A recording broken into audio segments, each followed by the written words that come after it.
하나님의 말씀은 히브리서 9장 23절에서 28절까지입니다. 히브리서 9장 23절. 그러므로 하늘에 있는 것들의 모형은 이런 것들로서 정결하게 할 필요가 있었으나 하늘에 있는 그것들은 이런 것들보다 더 좋은 제물로 할지니라. 그리스도께서는 한 것의 그림자인 손으로 만든 성소에 들어가지 아니하시고 바로 그 하늘에 들어가사 이제 우리를 위하여 하나님 앞에 나타나시고 대제사장이 해마다 다른 것의 피로서 성소에 들어가는 것 같이 자주 자기를 드리려고 아니하실지니 그리하면 그가 세상을 창조한 때부터 자주 고난을 받았어야 할 것이로되 이제 자기를 단번에 제물로 드려 죄를 없이 하려고 세상 끝에 나타나셨느니라.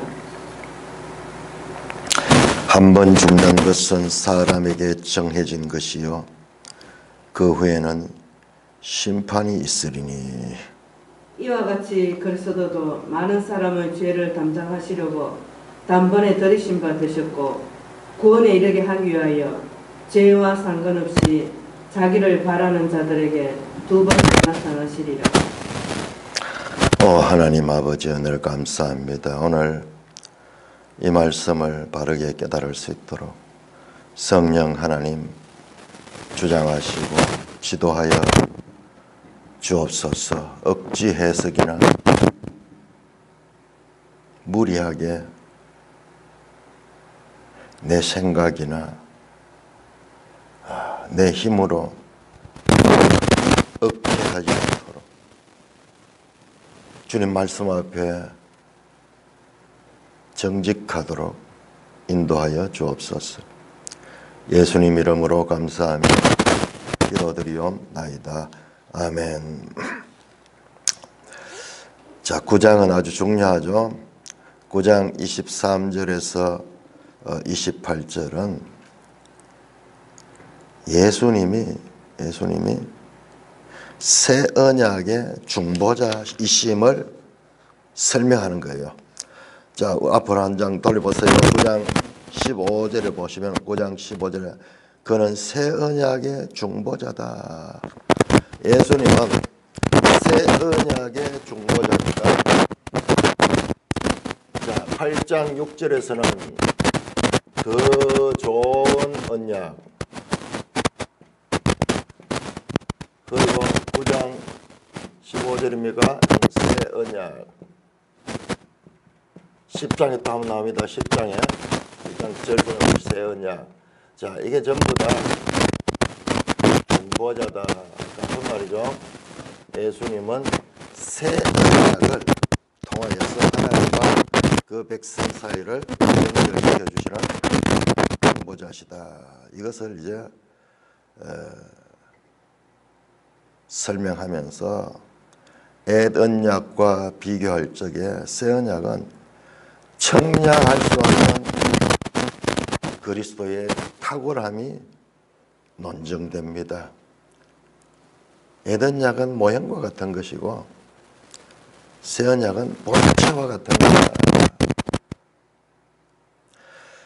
자, 23절 그러므로 나오죠. 그러므로는 앞에 나왔던 내용과 연결해서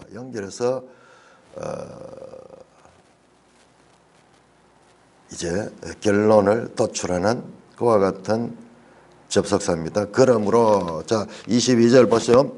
율법을 따라 거의 모든 물건이 피로써 정결하게 되는 피 흘림이 없은즉 사함이 없다. 그러므로 그 전제를 따라서 하늘에 있는 것들의 모형은 이런 것들로 정결하게 할 필요가 있었다. 이런 것들이 뭐냐? 이런 것들은 바로 19절에 나오는 송아지와 염소의 피, 그리고 물과 붉은 양털과 우슬초를 취하여 그렇게 그 짐승의 피를 뿌렸듯이 하늘에 있는 것들의 모형, 그런 이 땅에 있는 거예요. 땅에 있는 거, 지상 성소의 이와 같은 모세의 성소, 모세의 성소는 이것은 하늘에 있는 것의 모형이다. 그 속에 제사법도 있고 제사장에 관한 법도 있고 성막에 대한 규례도 있고, 자, 이런 것들은 이 하늘에 있는 것들의 모형이기 때문에 이것은 짐승의 피로서 정결하게 할 필요가 있었다. 그러나 하늘에 있는 그것들, 자, 모형과 실체가 나오죠. 하늘에 있는 것들의 모형, 이 모세의 율법을 통한 제사제도 이런 것들입니다. 그러나 하늘에 있는 그것, 하늘에 있는 것, 이건 본체예요, 본체. 하늘 성소에는 이런 것들 가지고 더 좋은 제물로 죄를 씻을 수가 있다. 더 좋은 제물.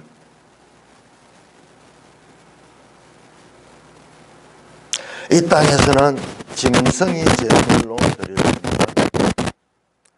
하늘 성소에서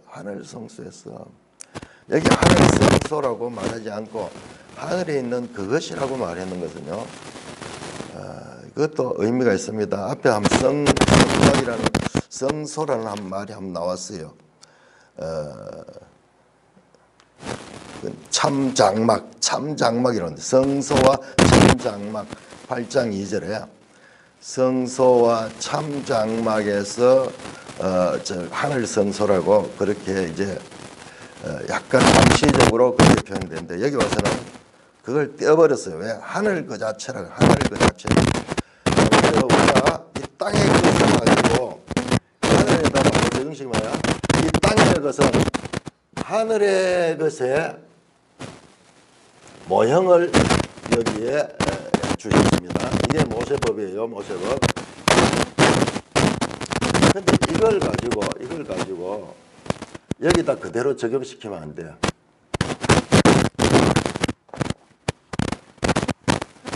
뭐가 그러냐 그러면은, 이것이 예를 들어서 이 서울 특별시라 그러면은, 서울 특별, 요건 약도로 그렸네, 약도로 길을 이렇게 하고 이런 건데, 그러나 이 약도 평면에 있는 이 약도를 가지고 이 입체적인 서울시를 갖다 댈 수가 없잖아요. 그건 그쪽에서 한 약도를 뽑아왔는 거지.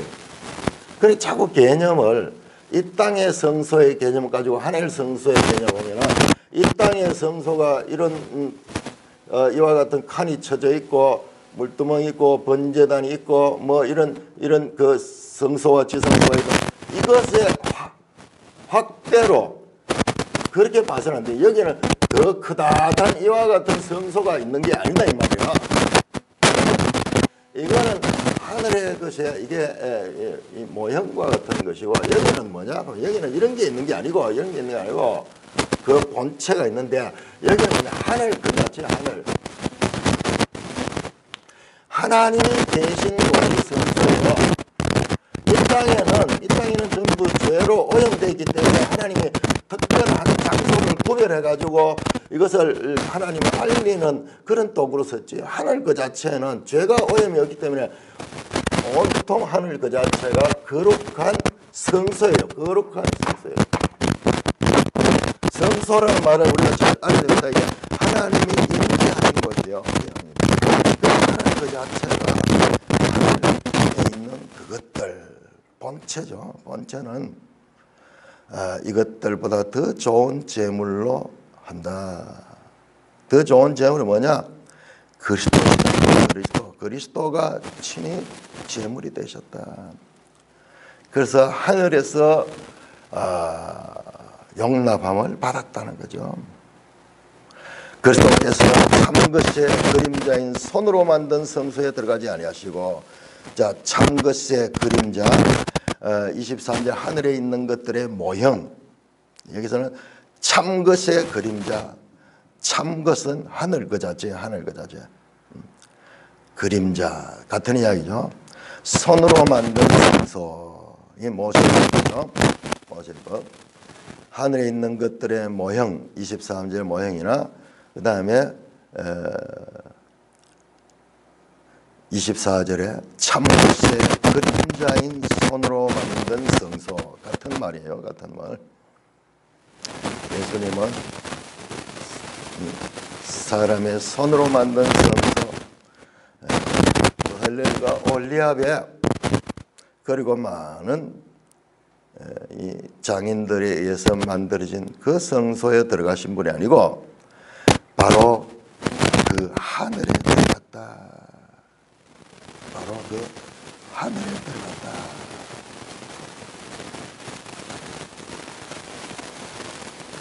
바로 그 하늘로 들어가셨다. 자, 이 하늘이 어디냐? 이 하늘이 어디냐? 이게 하나님이 계신 곳입니다. 참 장막. 땅의 하늘을 가지고 표현할 때 참 장막, 하늘의 장막이 따라가요. 이 땅의 것이 모형이니까는 참된 것, 참된 것. 사람의 손으로 만든 것이 아니죠. 바로 그 하늘에 들어갔다. 자, 6장 20절 한번 볼까요? 6장 20절. 거리로 앞서가신 예수께서 멜기세덱의 반차를 따라 영원히 대제사장이 되어 우리를 위하여 들어가셨느니라. 이곳이 바로 이곳이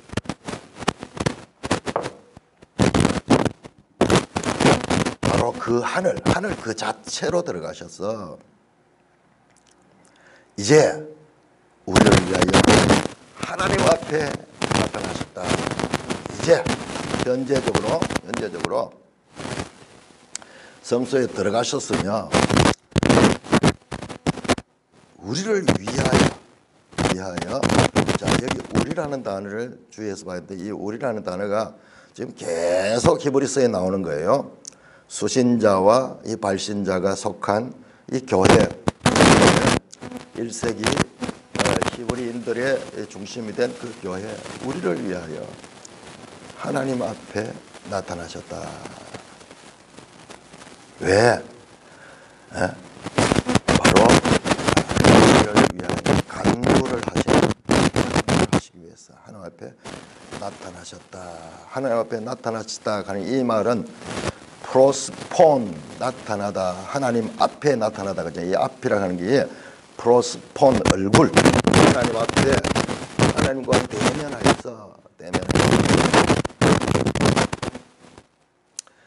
주께서 내 주께 이르시되 너는 내 우편에 앉아라. 그러니까 서로 성부 하나님과 성자 예수님이 서로 대면해서 여기 나타나시다 하는 단어는 법정적인 의미입니다. 마치 재판장 앞에 변호인으로 나타나는 것 같아요. 재판장에 변호인으로서 출석하셔서 간구하시는 거예요.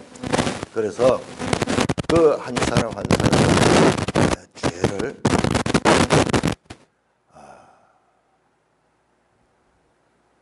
간구하셔서 그들을 죄 없다 하시는 그와 같은 파라클레토스, 보혜사이죠. 구원이 끝까지 구원에 이를 수 있도록 중재의 가능성을 가지고 있습니다. 이 장면이 자세하게 설명하고 있지 않기 때문에 우리가 여러 가지 해석을 할 그 앞에 그 이야기예요. 간구하시는 것. 보좌 우편에 앉으시고 그리고 지금도 하나님을 대면해서 간구하시는 그와 같은 하십니다. 중재의 간구를 위해서. 자, 여기에서 우리가 주의를 봐야 되는 건데, 주의를 보니까 그러면은 예수님이 우리의 죄를 십자가에서 죄를 사했는데 그 죄 사함은 그러면 뭐냐? 자, 이 땅에 십자가 속죄, 십자가 속죄와 그 다음에 하늘 대제사장의 간구, 이 간격이 무엇인가? 그것이 부족하단 말인가? 우리는 여기만 지금 집중되어 있는데 현재적으로 항상 늘 우리를 위하여 간구하신다 하는 이게 이제 새롭게 요번에 발견했잖아요. 그럼 십자가 속죄가 부족하단 말인가? 그럼 이중 다시 이 속죄를 한단 말인가? 이런 생각을 가지기 쉬운데요. 그러면은 모형을 통해서 보면은 이게 또 더 잘 이해가 됩니다. 자, 레위기 16장.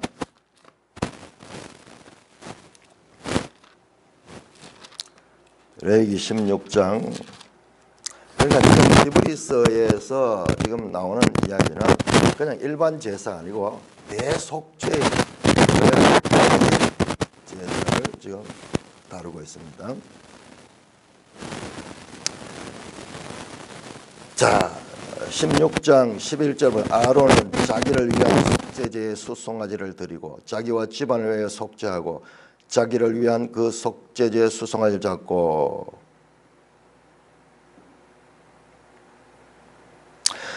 자, 6절도 아론은 자기를 위한 속죄제의 수송아지를 드리고 자기와 집안을 위하여 속죄를 하고 이날은 이게 속죄거든요. 옷을 다 갖춰 입고 그렇게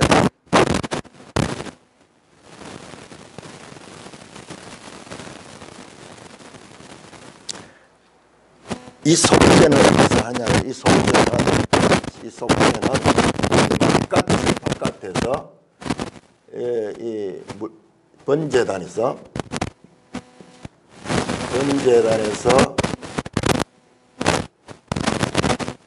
속죄를 했습니다.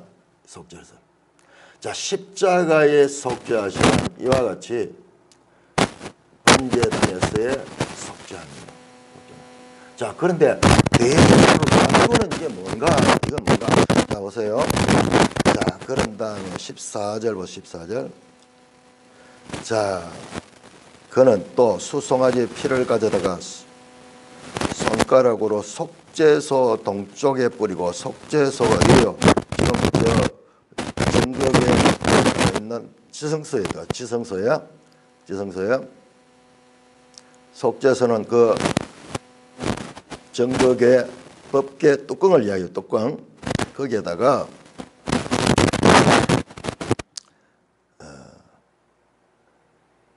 피를 뿌립니다. 동쪽에 뿌리고 또 손가락으로 피를 속죄소에 7번이고 또 백성을 위한 속죄제 염소를 잡아 그 피를 가지고 휘에 들어가서 자, 피를 가지고 여기 들어가는 거예요. 12절 보세요. 12절. 향로를 가져다가 여호와 앞 제단 위에서 피운 불을 그것에 채우고 지성소 들어가기 전에 먼저 향로를 가져다가 그래서 향단이 원래 성소에 있는데 이게 지성소로 옮겨지죠. 거기다가 거기에 여호와 앞 제단 위에서 피운 불을 그것에 채우고 이 번제단에서 피운 불 여기에서 피운 불을 가지고 이 불 가지고 향단에 거기에 향을 피웁니다. 그리고 거기다가 곱게 간 향기로운 향을 두 손에 채워 그런 향을 가져와서 그 불에다 얹으면 어떻게 되겠어요? 그러면은 거기에서 향이 막 하면서 연기가 많이 나겠죠. 연기가. 그래서 그걸 가지고 연기가 나는 향로를 가지고 하면은 연기가 자욱하게 나서 13절 중간에 보니까는 13절 여호와 앞에서 분향하여 향연으로 향에서 나는 연기를 가지고 정거계 위 속죄소를 가리게 할지니 젖을 안 보이게 하는 거예요. 그리하면 그가 죽지 않는다. 이 말은 반대로 생각하면은 이 속죄소 앞에 아론이라도 그냥 들어가면 죽는다. 그래서 그 대제사장이 방울을 달고 들어갔다 그러잖아요. 소리가 땅가땅가 움직이지 않으면 죽은 걸 알고 죽어도 뭐 어떻게 할 수 없으니까 줄로 이렇게 끌어내고 그렇게 하기 위해서 그만큼 두려운 것이에요. 하나님의 거룩하심 앞에 죄 있는 인간은 두려운 거예요.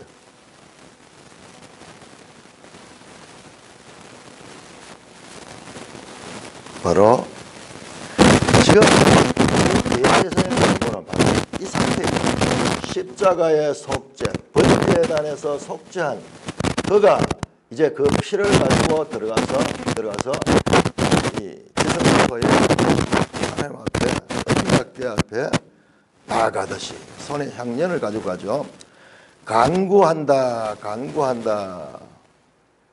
이 바로 기도를 가르치는 기도를 우리 한번 찾아볼까요? 계시록 이 향과 기도와의 관계를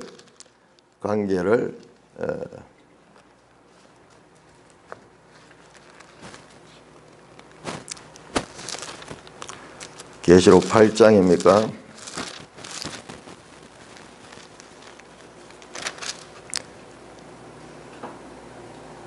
(8장이네요) 자, 8장 보세요. 8장 3절 또 다른 천사가 와서 제단곁에서 금향로를 가지고 많은 향을 받으시니 이는 모든 성도의 기도와 합하여 보좌 앞 금제단에 드리고자 합니다. 야, 이거 한번 보세요.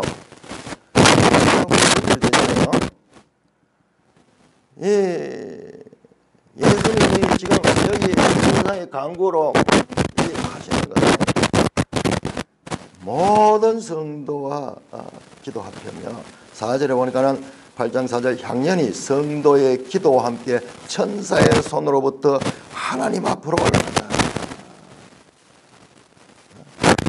이 향연이 하나님 앞에 상달되는 거예요. 이게 예수님의 대제사장의 간구가 지금 연락되는 거예요. 이게 부족해서 그런 것이 아니라 이것은 바로 이 속죄의 와 같은 의식이 아니고 여기서 완전하게 이제 이 속죄했는 것을 하나님 앞에 드리는 거예요. 하나님 앞에 드리는 거예요. 온전한 속죄가 이루어졌음을 그리고 그 모든 죄들을 하나하나 아뢰면서 이 그리스도의 십자가의 피로서 그 모든 죄들도 앞으로 지을 모든 죄들까지도 속죄하시는 그와 같은 역할이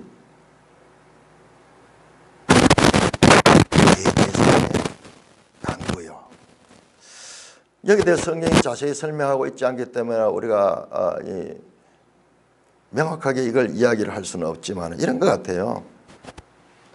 지금도 오늘 우리 같은 사람들도 계속 간구를 받는 거예요. 십자가는 여기에는 온 인류가 미래나 이 모든 사람들이 여기서는 속죄함이 이루어졌고 여기서는 개개인들도 다 그 대제사장의 간구를 통하여서 그 효력이 이어지도록 하는 그와 같은 간구가 있습니다. 바로 여기에서는 이제 이 완성된 속죄가 완성된 것을 대제사장이 성부 하나님께 아뢰면서 지금도 계속 과거의 그와 같은 사람들뿐만 아니라 오늘날 계속 대대로 오는 사람들을 지금 그 속죄의 완성을 지금 아뢰고 있다. 그렇게 말씀을 드릴 수 있는 것입니다.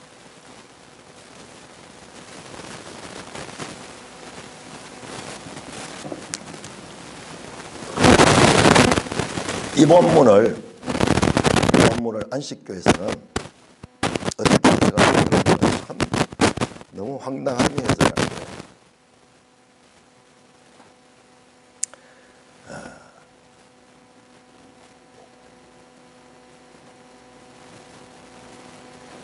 그리스도가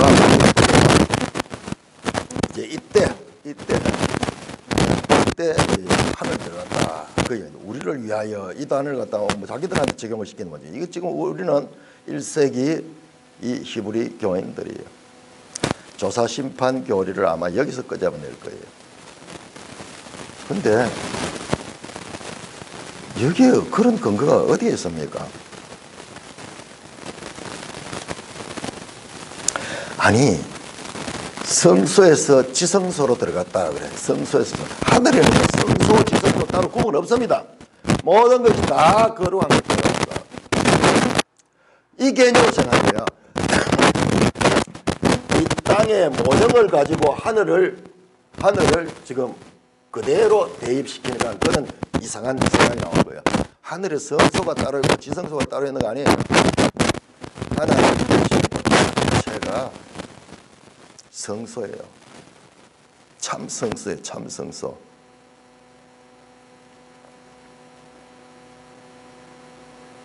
자, 하나님 앞에 나타나셨다. 마치 법정적으로 임승하고 변호사가 임승해가지고 이 죄인들을 위해서 변호하듯이 그런 형식을 보여주잖아요. 하늘에서 꼭 그렇게 한다고 생각할 수 없어요. 왜냐 그러면 지금 이거 하늘의 신비한 것들을 우리의 눈높이에 맞춰가 우리가 알아들을 수 있도록 인간의 제도를 통해 가지고 하늘 것을 설명하려고 하니까는 지금 이런 표현이 나오는 거지. 문자적으로 더 그렇게 한다 그렇게 생각하는 것도 그것도 부족한 이해입니다. 이 하늘에서 이루어지는 이 신비한 이것을 우리의 눈높이에 맞춰가 그림 언어로 알아들을 수 있도록 최대한 맞춰주는 거지. 그걸 가지고 하늘에서 진짜 그렇겠다 그렇게만 생각하는 것은 부족한 거죠.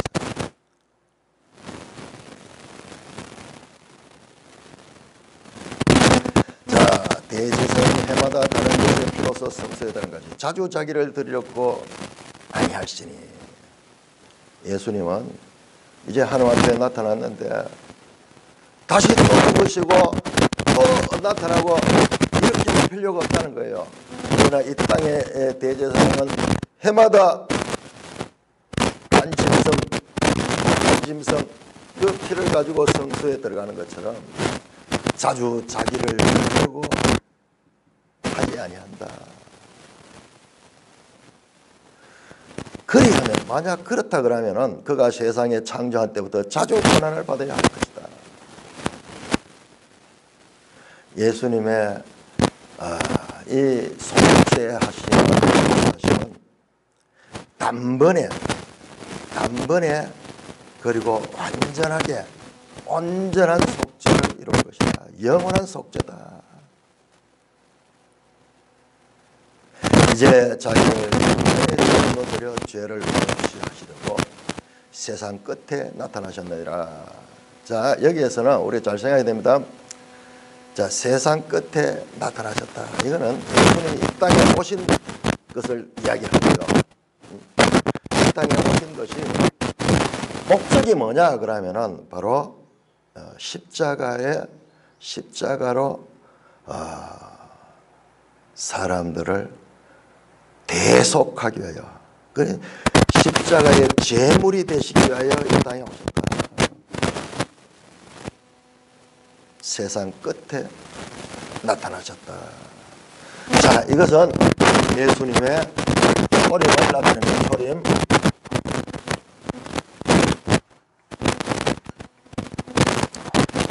그런데 세상 끝이야. 세상 끝. 늘 그러겠죠. 이 히브리서 처음 시작할 때 보죠. 히브리서 처음 시작할 때 1장 2절 앞에 보니까 이 모든 날 마지막에 세상 끝 같은 겁니다. 같은 건 뭐냐 그러면 세상 끝이 뭐냐 그러면 예수님의 초림에서 재림까지의 기간. 자, 이 구약의 성도들은 여기를 지금 봐요. 내가 참에 구약은 계속 여기를 집중해요. 여기를 수많은 집중해. 그러나 가끔 여기도 봅니다. 가끔 나오잖아요. 그러나 거의 모든 선지자들의 가르침은 여기에 집중해요. 여기. 초림 예수 그리스도. 그러니까 예수님이 오시면 이제 예언약의 끝이잖아요. 새 언약의 시작이 되는 거예요. 구약으로 봤을 때 여기가 최종 목표였어요. 최종 목표. 세상 끝은 예수 그리스도 초림에서 재림까지 이 전체 기간을 종말기.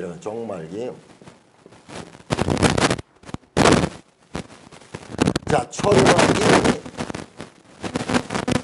이미 일어났습니다. 이미 과거예요.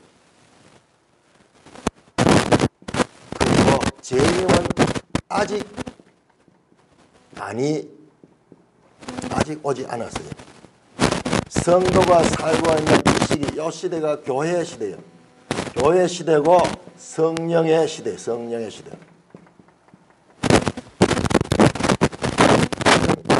시작된 종말, 이걸 갖다가 시작된 종말 사상 또는 실현된 같은 말입니다. 실현된 종말. 이미 종말이 왔다는 거예요. 이미 예수님의 초림 때부터 종말이 왔어요.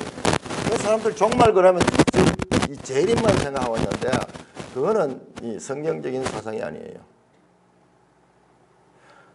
초림할 적에 이미 왔다. 그 세상 끝에 나타나셨느니라. 뭘 하기 위해서 세상 끝에 나타났다 그랬습니까? 단번에 제물로 들어 죄를 없이 하기 위해서 바로 십자가에서 우리의 온전한 속죄가 이루어져. 속죄가 단번에. 이 시대 안에 이제 구원받는 백성들이 많이 나오죠. 이 교회를 통해서 구원받는 백성들이 나오죠. 이들이 온전히 구원받을 수 있도록 대제사장께서 그들을 위하여 간구하시는 거예요. 이들은 그리고 지금 우리가 살고 있는 이 시대에 우리가 지금 여기 2020년도를 살고 있다 그러면 그 앞선 사람들이고 다 이 사람들은 이때 이미 속죄를 받았어요. 우리도 태어나지도 않았는데 그게 이제 이 영혼과 시간과의 차이예요. 영혼과 시간과 차이예요. 우리는 시간 속에 있으니까는 그게 불가능하지만은 그러나 영혼 관점이야. 하면 우리가 태어나기 전에 성경에 보면 택하셨다. 부르시고 택하셨다. 그 모태에 생기기도 전에 택하셨다. 그 이야기 하잖아요. 그 하나님의 차원과 우리 차원을 동일한 차원에서 놓으니까는 이해가 안 되는 거지. 이해하지 못할 게 아무것도 없어요. 전적으로 그렇게 이해하십니다. 그래서 지금도 이 대제사장을 강구하는 것은 이 사람들의 구원을 온전하게 구원이 이루어질 수 있도록 속죄를 받았으면 아직도 이 현실 속에 예수님이 재림해서 이 완성이 될 때까지 긴장 상태였어요. 그 히브리서도 넘어질까 조심하라. 그리고 어떤 사람들은 잘못했다 그러면서 계속 경고를 하잖아요. 끝까지 하나님의 택함을 받았음에도 불구하고 은혜를 입었음에도 불구하고 긴장 상태를 가지고 끝까지 나의 구원을 위하여 내가 노력하는 것처럼 마치 하나님의 은혜가 모든 것을 주장한다는 걸 믿으면서도 마치 내가 책임적으로 구원을 좌우하는 것처럼 이와 같이 하나님의 주권과 사람의 책임, 이 두 요소가 공존해야 되는 거예요. 만약 사람의 책임을 빼버리면요, 여기에서 전부 다 뭐냐 그러면은 도덕적 해이가 됩니다. 이번에 나라에서 빚을 탕감해준다 그러는데 벌떼같이 들고 나잖아요. 그러면은 도덕적 해이가 생기고 열심히 이 채무를 상환하고 이런 사람들조차도 상대적으로 오히려 문제가 생긴다 그러면서 그런 이야기하는데요. 끝까지 이게 법이에요. 그냥 저승으로 받아가지고 그냥 띵가띵가 놀기만 하는 그런 상태로 그렇게 사는 사람이 복된 게 아니라 그거는 타락됩니다. 하나님 그런 상태를 원치. 우리의 인간의 죄성도 알기 때문에 우리는 이 땅에서 때때로 징계도 받고 때때로 어려움도 겪으면서 하나님과 더 관계가 새로워지는 그런 존재이기 때문에 하나님은 그리 히브리서 그 이야기 나와요. 12장에 가면은 이야기 나와요. 자, 세상 끝에 나타나셨다. 이게 바로 시작된 종말론. 시작된 종말론. 자, 이 부분을 제가 좀 명확하게 정리합니다. 자, 구약 성도들의 종말은 예수 그리스도 오심입니다. 선지자들이 바로 예수 그리스도를 나의 때 아브라함도 나의 때 보기를 절구하고 기다렸다 그런 이야기 나오잖아요. 그러면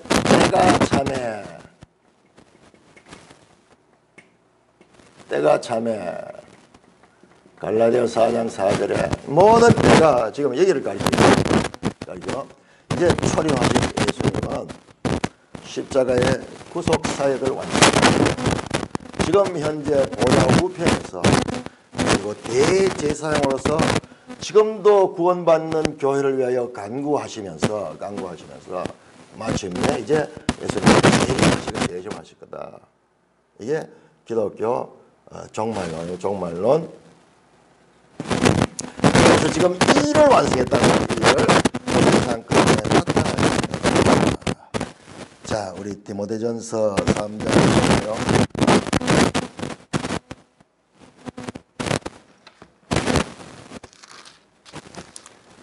디모데전서 3장 16절 크도다 경건의 비밀이요 그렇지 않다 하느니 없다. 그는 육신으로 나타난 바 되시고 영으로 의롭다함 받으시고 천사들에게 보이시고 만국에서 전파되시고 세상에서 믿음 받으시고 영광 가운데서 올려주셨느니라. 예수님의 이 초림의 마지막 과정이 성취하셔서 보좌 우편에 계시는 그 모습을 말씀하고 있는 것입니다. 자, 로마서 6장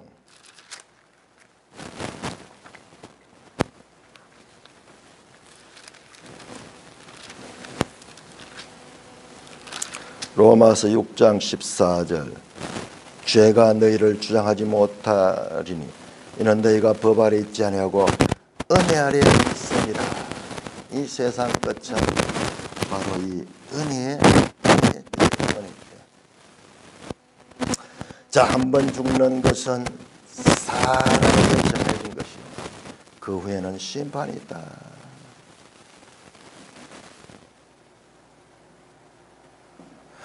사람이 왜 정해졌는가? 바로 창세기 2장 17절 너희가 이 선악을 아는 열매는 먹지 말라. 먹으면 영영 죽으리라. 먹었어요. 결과 하나님 말씀은 거짓이 없는 거예요. 하나님 말씀은 100%인 거예요. 그렇기 때문에 그 말씀 그대로 죽어버린 거예요. 정령 죽었다. 그래서 모든 사람은 죽도록 되어 있어요.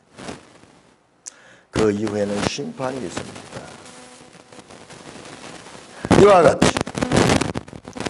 그리스도도 많은 사람의 죄를 담당하시려고 단번에 드린 바 되셨고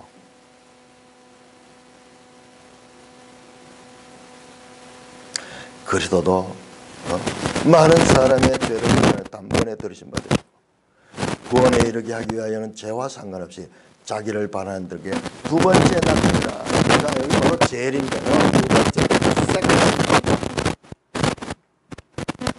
세컨드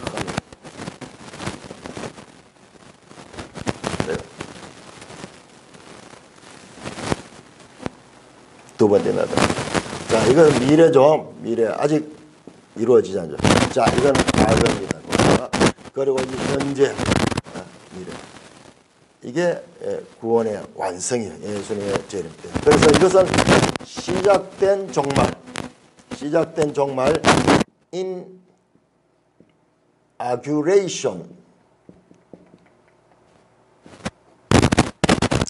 eschatology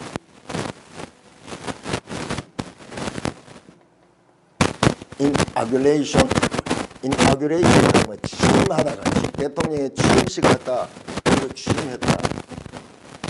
이미 취임했다는 거예요. 이미 시작됐다는 거예요.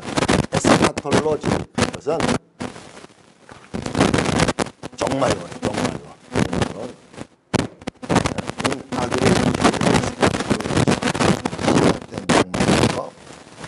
두 번째 오시는 이때는 시작된 종말론이 이제 완성. 미래 종말, 완성된 종말. 어떤 이중 종말 개념을 모르면은 특별히 신약 성경 모든 이 구조에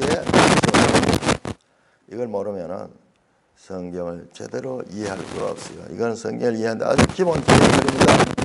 시작된 종말론, 그리고 하나님의 주권과 사람의 책임, 그리고 구원 계시의 발전성. 구원 계시의 발전성을 좀 다른 말로 하면은 확장된 메아리. 창세기에서 시작된 그 메아리가요 계속 확장되면서 이루어지고 있습니다. 제가 성경을 공부하는 세 가지 기본 원리, 이 세 가지를 모르면은 성경을 아무리 많이 알아도 성경을 제대로 이해할 수가 없도록 되어 있어요. 그리스도가 재림하시는 것은 죄 용서를 위해서 하는 것이 아닙니다. 재림은 이제 모든 것을 완성하는 거예요. 완성. 여기서 죄 용서가 이루어졌어요.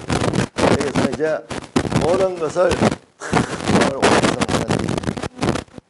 구원 문제는 이미 결정이 되어 있습니다.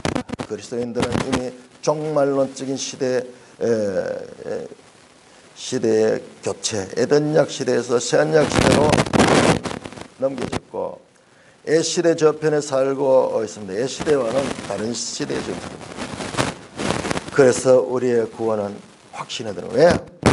십자가에서 이루어 주셨고 지금도 보좌 우편에서 우리를 위하여 간구해 주시는 주님 예수 그리스도에 대한 믿음, 우리는 구원에 대한 확신을 가지게 됩니다. 마귀는 계속 흔들고 우리가 받은 구원에 대해서 자꾸 흔들고 불안하게 합니다. 그리스도의 초림은 죄를 전가받았습니다. 예수님 오실 때 세상 죄를 지고 가는 하나님의 어린 양이라 그랬죠. 예수님은 죄인들의 보정자였어요. 예수님이 우리 죄인 백성 모든 인류의 죄를 보정서셔서, 그러니까는 보정 잘못 쓰면 어떻게 됩니까? 다 재산 다 날리잖아요. 그렇듯이 예수님이 친히 죄에 대한 보정이 되셨어요. 그러나 재림할 때는 이 재림 때는 모든 마귀의 마귀를 멸하십니다. 이미 이것도 마찬가지로 마귀는 이미 이제 패했고, 그리고 여기에서 완전히 이제 추방돼요. 불못으로 추방돼요. 재림 때. 그리고 계시록 20장에 보면은 그게 나오죠. 마귀는 완전히 불못으로 추방되는 또 어떤 것이 나옵니다. 다시는 올라오지 못하도록 그게 불못에 추방이 됩니다. 그러므로 이제 마귀는 더 이상 그의 세력을 얻지를 못합니다. 예수님은 사탄을 정복한 자기 백성들의 구주로서, 그래서 왕중의 왕으로 만주의 주로 나타나시게 됩니다. 자, 빌립보서 3장 우리 한번 볼까요?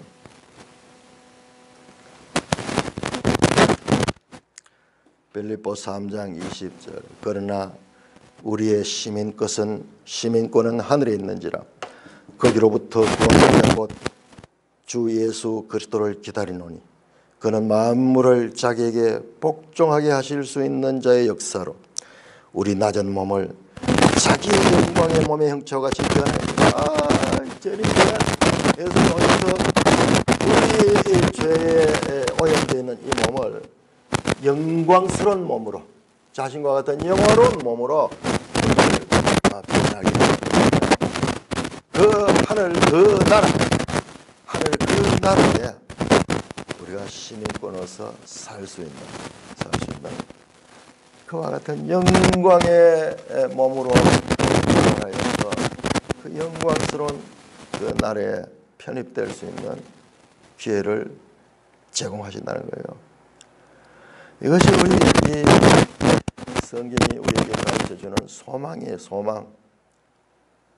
육신적으로는 이제 나이가 들면서 하나하나 고장나고 부패하고 있지만 그럼에도 불구하고 하나님 말씀에 진리들을 붙들고 소망스럽게 어떠한 환경에서도 소망을 놓치지 않을 수 있는 것이 바로 그리스도인의 삶입니다. 그 삶의 배경에는 이와 같은 약속에 대한 믿음 때문에 그런 것입니다. 찬송가 257장